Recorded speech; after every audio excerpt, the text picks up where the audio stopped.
हमर जाने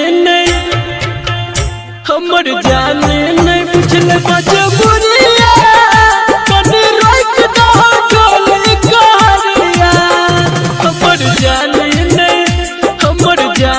नहीं बुझले मजबूरिया कनी रोक दो डोली कहरिया।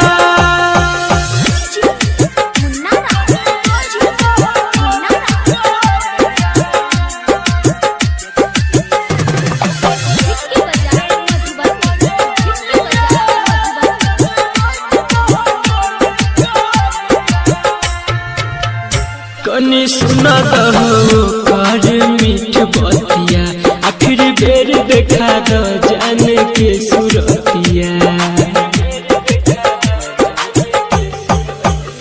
कनी सुना दहो कर मीठ बतिया आखिर बेर देखा दो जान के सुरतिया। तब चल जइहा लौटे तू दुनिया कनी रोक दो डोली कहरिया। हमर जान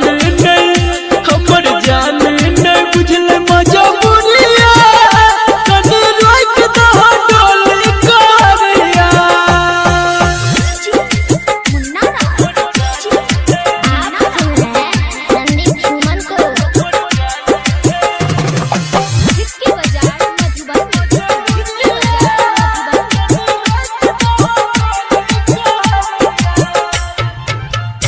दुआ करे छिया इतने तू कद हमर काम हैटर हर भजन कर दह एगो